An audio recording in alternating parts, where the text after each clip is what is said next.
By the summer of 1945, a nation that once ruled a third of the Pacific had almost nothing left to rule.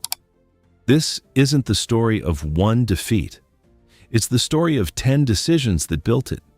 Stick around. Mistake number 6 is the one most people have never even heard.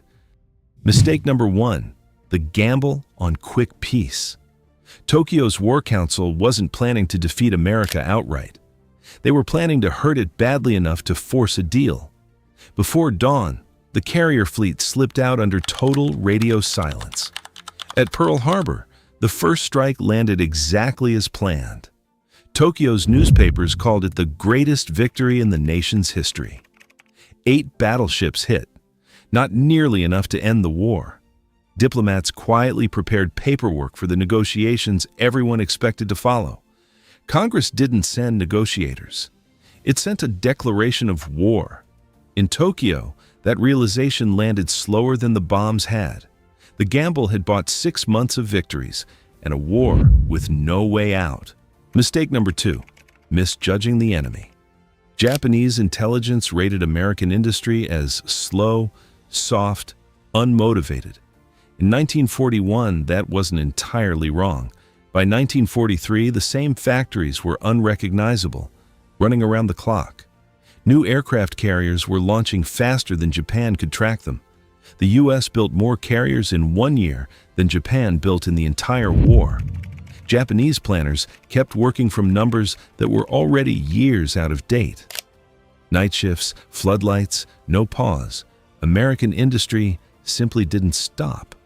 When updated estimates finally reached Tokyo, they were met with disbelief. The gap between the two fleets wasn't closing. It was widening every month. Japan hadn't just misjudged America's will to fight, it misjudged the math. Mistake number 3, the war in China. Since 1937, Japan had been fighting a war it never finished. China was too vast to hold and too vast to leave. Garrisons were spread thin across territory no army could fully control. Resistance never stopped, even in areas marked as pacified. Over 1 million Japanese troops stayed tied down in China. For years, every convoy, every outpost drained men the Pacific War badly needed. Tokyo debated pulling troops out. It never actually happened. The front line barely moved for years, but it never stopped bleeding. Even as the Pacific War intensified, China kept quietly consuming everything. It was a wound Japan never let heal, because it never let go. Mistake number 4, the decisive battle doctrine. For decades, Japanese naval doctrine trained officers for one single battle. The battleship Yamato was built to be the centerpiece of that battle. Planners spent years perfecting a knockout blow that kept slipping away. The fleet was arranged again and again for a fight that never unfolded as planned. One super battleship cost more than dozens of aircraft could have. American doctrine, meanwhile, was built around flexible carrier task forces. Japanese admirals kept building plans too elaborate to survive contact. By the time the fleet moved, it was scattered across the map. Late in the war, the great battleships steamed out almost alone. The decisive battle Japan trained for its whole existence never actually arrived. Mistake number 5, 6 minutes at Midway. 4 carriers steamed toward Midway, confident, carrying Japan's best pilots. On the flight decks, crews scrambled to rearm planes between missions. American dive bombers dropped out of the clouds almost unnoticed. In minutes, 3 carriers were burning. A 4th followed by nightfall. 4 carriers, hundreds of veteran pilots, gone in under 10 minutes. Sailors abandoned ship in good order, but the damage was done. Word reached Yamamoto's flagship by radio, message after grim message. Where a fleet had sailed that morning, only smoke remained by dusk. In Tokyo, the war room went completely, unnervingly silent. Midway didn't just cost ships, it cost the men who knew how to win. Mistake number 6, the one we promised you. American cryptographers had been quietly reading Japan's naval code for months. One intercepted message included something remarkably specific: a travel schedule. It named a location, a date, and a very important passenger. Admiral Yamamoto boarded his aircraft for a routine inspection tour. Codebreakers could read Japan's naval traffic almost as fast as Tokyo sent it. A squadron of long-range fighters took off before dawn to intercept him. Over the jungle, the interception happened exactly as planned. In Tokyo, the news landed like a second Midway. Japan gave its architect of the war a state funeral. The man who warned Japan not to fight a long war didn't live to see how right he was. Mistake number 7, burning out the best.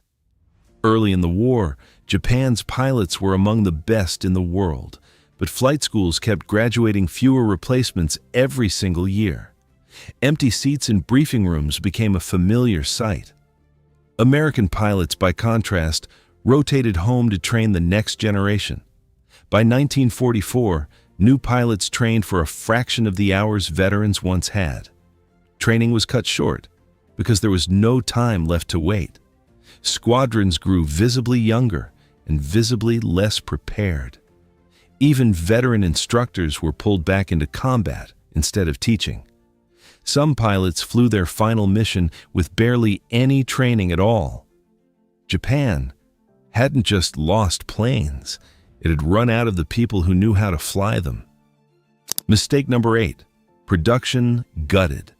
American bombers began flying deep into Japanese airspace, formation after formation. Their targets were the factories that kept the war running. City after industrial city was left burning and broken. By 1945, Japan had lost roughly half of its industrial output. Workers cleared rubble from factories that had built the empire's air force. Airfields sat full of planes that had nowhere near enough fuel to fly. Rail lines lay twisted, and supplies simply stopped moving. Command reviewed production charts that kept shrinking week after week. From above, entire industrial cities looked like open wounds. Japan could still design weapons. It just couldn't build them fast enough anymore. Mistake number 9, the war beneath the waves. Japanese cargo ships crossed the Pacific with almost no escort at all. American submarines waited quietly along the routes they always used. A single torpedo could sink weeks' worth of supplies. By war's end, most of Japan's merchant fleet was sitting on the ocean floor. Early on, Naval Command decided convoy escorts simply weren't a priority. Ports that once bustled with cargo ships fell eerily quiet. Rationing lines grew longer in cities across the home islands. The few ships that still sailed had almost nothing protecting them. American submarine crews grew quietly confident.